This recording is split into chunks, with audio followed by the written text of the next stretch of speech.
Assalamualaikum warahmatullahi wabarakatuh. Saya Syahabuddin. Terima kasih banyak kerana anda berada di channel YouTube saya, dan terima kasih banyak jika anda telah tekan butang subscribe. Kalau belum tekan butang berkenaan, tekan butang itu sekarang. Jika ada video-video yang bermanfaat, insya-Allah akan ada di feed YouTube anda. Sahabat-sahabat, semalam saya dapat satu video yang saya diminta untuk buat reaction berkaitan tentang video berkenaan. Jom kita tonton video ini terlebih dahulu, kemudian kita berikan reaction selepas itu. Hak ni disebut oleh Imam Sayuti. Imam Sayuti sebut perubatan Islam ni kebanyakannya tunggal. Imam Sayuti bagi kau. Dia bukan cabak-cabak jadi pil. Cabak-cabak jadi ni. Tak ada. Dalam Islam tak ada. Orang perempuan mengandung dia akan makan folic acid. Bagi orang lelaki yang dah ada bini, yang ada anak. Betul tak? Folic acid tu. Kalau kita jalan atas highway, folic acid ibu hamil, bagus bagi anak ibu sihat. Folic acid tepi-tepi highway. Pasal anak. Apa dia folic acid? Ubat tambah darah untuk perempuan hamil. Tahu tak folic acid buat pada apa? Hati kinzir. Tak beranak lagi, budak dah makan kinzir dah. Jadi untuk dalam Islam apa dia? Nak tambah darah tu apa? Habatul rasyad. Ataupun lebih dikenali dengan as-sufa. Tapi dia bertumpuk benda ni tuan-tuan. Sedangkan ada hadis dalam kitab Imam Sayuti yang ditakkik oleh satu ulama. Ulama ni kata apa? Kalau macam ni punya banyaklah hadis-hadis tentang perubatan. Kalau macam ni punya banyak hadis-hadis yang menceritakan tentang penjagaan kesihatan, maka perubatan Islam bukan pilihan. Perubatan Islam kena ikut syariat. Okey, kita dah tonton kenyataan yang dibawa oleh ustaz berkenaan, dan saya tengok komen-komen dekat situ juga banyak yang tidak harmoni, sahabat-sahabat. Banyak yang kita rasa nampak macam tak berapa nak bagus. Ada yang sampai tahap mereka kata dia orang tak ambil folic acid ni disebabkan kejahatan daripada ustaz ni. Bahkan mungkin ada yang kata bahawa mereka memang tak makan folic acid dan sebagainya disebabkan dakwaan seperti ini. Dan ini adalah satu perkara yang berbahaya, sahabat-sahabat. Tapi bila ada orang tanya apa bukti yang dibawa menunjukkan bahawa folic acid ini dibuat daripada hati khinzir, tidak ada seorang pun yang dapat membuktikan hal berkenaan. Dan ini adalah satu perkara yang berbahaya. Allah Ta'ala sebut dalam surah Al-Isra ayat 36. Ba'da a'udzubillahi minasyaitonir rajim. Wa la taqfu ma laysa laka bihi 'ilm inna as-sam'a wal basara wal fu'ad kullu ulaika kana 'anhu mas'ula. Jangan kamu sebut, jangan kamu katakan satu perkara yang kamu tidak ada pengetahuan berkaitan tentangnya. Kerana pendengaran, penglihatan dan jantung hati kamu semuanya akan dipersoalkan oleh Allah Azza wa Jalla. Kita kena hati-hati, sahabat-sahabat. Nak sebut bahawa folic acid ni berasal daripada hati khinzir, hati babi, dan menyebabkan mak makan babi, anak yang beranak kandungan makan babi. Ini adalah satu perkara yang berbahaya. Awak kena tahu bahawa folic acid ni, banyak folic acid ni pun telah dapat pengiktirafan halal jakim. Memang dah dapat halal jakim. Awak cari beberapa produk folic acid, memang belakang botol dia tu, belakang dia punya bekas tu, bungkusan dia tu memang dah ada cop halal jakim. Bukan setakat sekadar cop sahaja, anda boleh pergi tengok dekat website halal jakim dan awak akan dapati bahawa folic acid berkenaan memang telah lulus halal jakim. Bukan senang nak lulus benda-benda macam ni.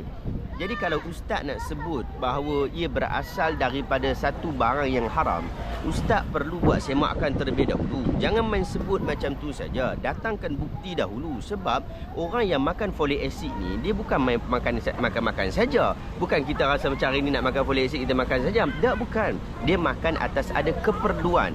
Orang yang tidak mengandung, yang nak untuk mengandung, ataupun orang yang mengandung, dia makan folic acid untuk memberikan kebaikan kepada proses pembinaan ataupun proses kebaikan pada tubuh badan dia. Dia ada banyak kelebihan folic acid yang sahabat-sahabat boleh tanya juga pakar-pakar perubatan berkaitan ini. Tak tanya pakar pun tak apa, awak boleh google pun saja, tak ada masalah. Bahkan doktor-doktor kesihatan, klinik kesihatan pun dah minta kita makan folic acid disebabkan hal-hal seperti itu.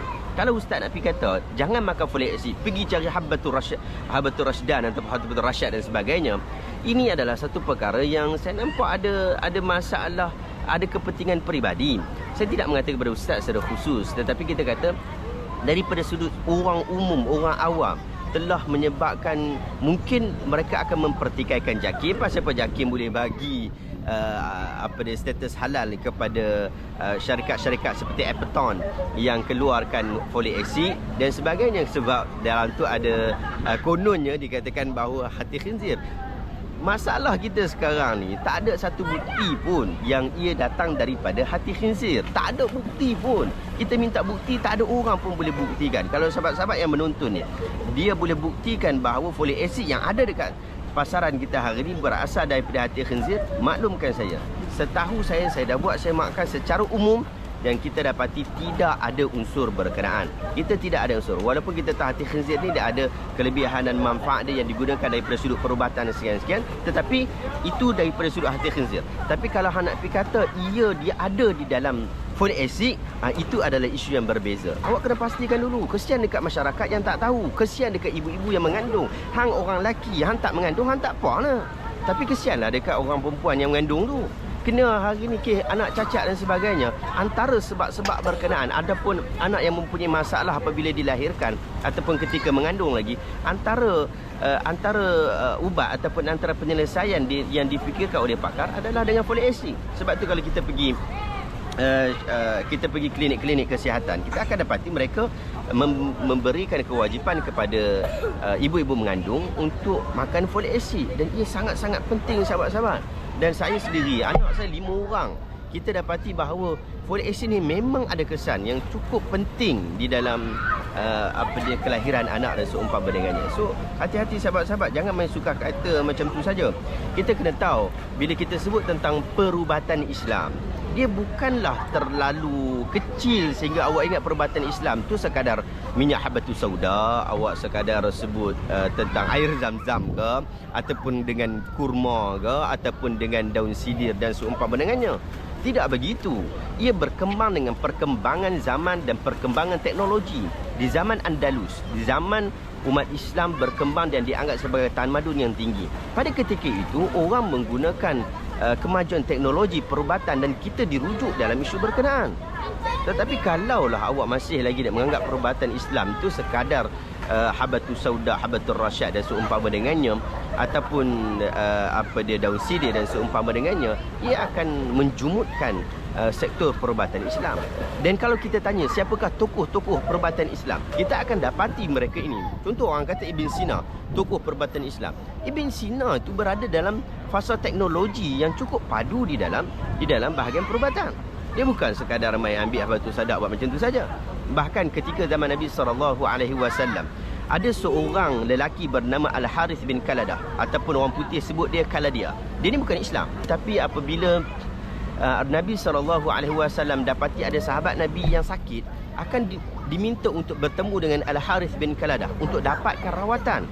Kerana perubatan di dalam etika Islam itu cukup luas, cukup besar, bukan sekadar kepada satu produk-produk tertentu sahaja. Bahkan Al-Imam Ibn Qayyim rahimahullah sebut dalam kitab dia Al-Manarul Munif fi Sahih wa Dhaif tentang isu ada orang yang mempergunakan bab-bab perubatan ini untuk kepentingan peribadi, sehingga untuk menjual ubat-ubat dia dan sebagainya. Akhirnya orang tertipu sehingga terbitnya hadis-hadis palsu daripada orang-orang seperti ini. Anda boleh rujuk dalam kitab Al-Manarul Munif fi Sahih wa Dhaif. Bahkan Ibn Hajar Al-Asqalani apabila sebut tentang habatul sauda syifa' min kulli da', habatul sauda adalah ubat bagi segala penyakit. Dia sebut bahawa habatul sauda ubat bagi segala penyakit hanya untuk penyakit yang panas saja, tidak kepada penyakit yang sejuk ataupun sebaliknya. Itu saja yang dia sebutkan. Jadi ada perkhususan. Apabila Nabi SAW sebut tentang ada penyakit boleh diubati dengan ubat-ubat sekian, tetapi Nabi tak sebut tentang apa kuantitinya, apa dosnya. Yang itu perlu dirujuk kepada ahlul ilmi lah, rujuk kepada orang yang pakar lah. Fasalu ahla dzikri in kuntum la ta'lamun. Tanya orang yang tahu apabila hang tak tahu. Jangan kita main reka-reka satu perkara sehingga akhirnya masyarakat kita akan jadi masalah. Hati-hati di dalam hal-hal seperti ini sahabat-sahabat. Kalau kita tak berhati-hati di dalam perkataan kita, akhirnya yang akan jadi buruk adalah masyarakat kita. Hang nak makan folic acid, tak makan folic acid, mungkin atas pilihan peribadi, silakan. Tapi jangan buat satu kenyataan yang berbahaya, yang bersifat fitnah, berbohong. Jangan. Apatah lagi hampir sandarkan kepada agama, sandarkan kepada perubatan Islam. Ini adalah satu jenayah ilmu yang sepatutnya diambil tindakan. Ia akan menyebabkan agama Islam itu dilihat begitu jut, begitu terpencil, begitu sempit, sedangkan ia begitu luas. Wallahu ta'ala alam, sahabat. Saya akan berada di MBSA Convention Center hampir setiap hari bermula 1 hari bulan yang lepas sehingga 10 hari bulan Disember ini. ada Pesta Buku Antarabangsa Selangor ataupun disebut sebagai Selangor International Book Fair 2023 bertempat di MBC Convention Center. Anda boleh datang, boleh sembang dengan saya, mungkin kita boleh bertukar-tukar pandangan. Jumpa lagi sahabat-sahabat. Terima kasih banyak kerana menonton. Tekan butang share sekiranya anda rasa video hari ini bermanfaat. Assalamualaikum warahmatullahi wabarakatuh.